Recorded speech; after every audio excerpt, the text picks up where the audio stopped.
আমাদের বিপ্লব ভাই জানতে চাচ্ছেন যে তার মা মারা যাওয়ার পরে তিনি তার নানা বাড়িতে সম্পত্তির অংশীদার হবেন কিনা, এখানে কোনো অবস্থা আছে জি কিনা? বিপ্লব ভাই, আপনারা আপনার মা ইন্তেকাল করেছেন, আমরা দোয়া করি আপনার মাকে আল্লাহ মাফ করে দিন।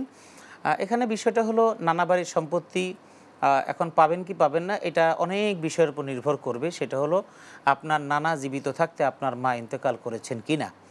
দ্বিতীয় নাম্বার, যদি আপনার নানাও আগে মারা গিয়ে থাকেন, এখন আপনার মা মারা গিয়েছেন, তাহলে বিষয়টা ভিন্ন হয়ে যাবে।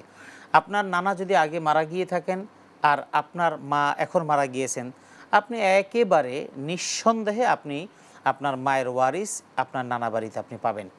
যদি আপনার মা আপনার নানার আগে ইন্তেকাল করে থাকেন, তাহলে সেক্ষেত্রে কিছুটা বিষয় রয়েছে যে সেক্ষেত্রে পাওয়া না পাওয়া এটা আপনি স্থানীয়ভাবে একজন আলেম অথবা একজন অ্যাডভোকেটের কাছ থেকে আপনি জেনে নেবেন। ২ নম্বর, আপনার যে প্রশ্ন মামলা করা যাবে কিনা। প্রথম কথা হলো আপনার মার ওয়ারিস হিসাবে যদি আপনি সম্পত্তি পেয়ে থাকেন, তাহলে আপনার মামাদের দায়িত্ব, নৈতিক দায়িত্ব আপনার মায়ের সম্পত্তিটুকু আপনাকে দিয়ে দেওয়া। আর যদি তারা যদি না দেয় আর আপনারা যদি বৈধভাবে সেই সম্পত্তি পাওয়ার হকদার হন, তাহলে সেক্ষেত্রে আপনি যদি আইনের ব্যবস্থা গ্রহণ করেন তাতে অন্যায় হবে না। আপনার মামারা যদি আপনাকে না দেয়, সেক্ষেত্রে আপনার হক আদায় করার জন্য আপনি মামলা মোকদ্দমা করে আপনার ন্যায্য অধিকার পাওয়ার জন্য আপনি যদি আইনি লড়াই চালিয়ে যান, এক্ষেত্রে এটা মনে করার কোনো কারণ নাই যে মামাদের সাথে আমাদের বেয়াদবি হবে কিনা, মামারা মন খারাপ করবে কিনা।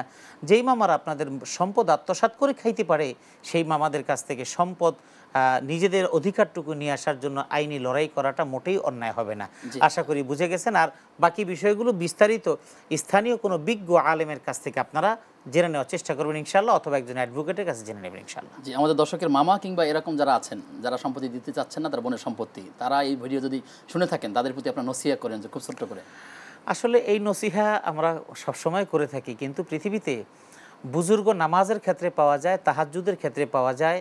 কারণ এমন অসংখ্য না, লাখো লাখো বুজুর্গ আছে। বুজুর্গ বলতে অর্থাৎ মানে নিজেকে আল্লাহওয়ালা, অর্থাৎ নামাজ, রোজা, হজ, জাকাতে তারা তাহাজ্জুদও পড়েন, কিন্তু সম্পদের বেলায় আসার পর তখন তারা আর আল্লাহর বিধানের পাশাপাশি থাকে না। তো আমরা সকলের জন্যই বলবো যে আসলে সম্পত্তির যে অংশটুকু, সেই অংশটুকু যার যার হক তাকে দিয়ে দেওয়া উচিত। কারো সম্পত্তির কোনো অংশ নিজের জিম্মায় রাখাটা এটা নিজের জন্য ক্ষতিকর। কারণ আপনি আমি একটা সময় তো চলেই যাব, এটা তো কেউ আমাদেরকে আটকে রাখতে পারবে না, পরে তো আমাকে দিতেই হবে। সুতরাং এটা বোকামি ছাড়া আর কিছুই না।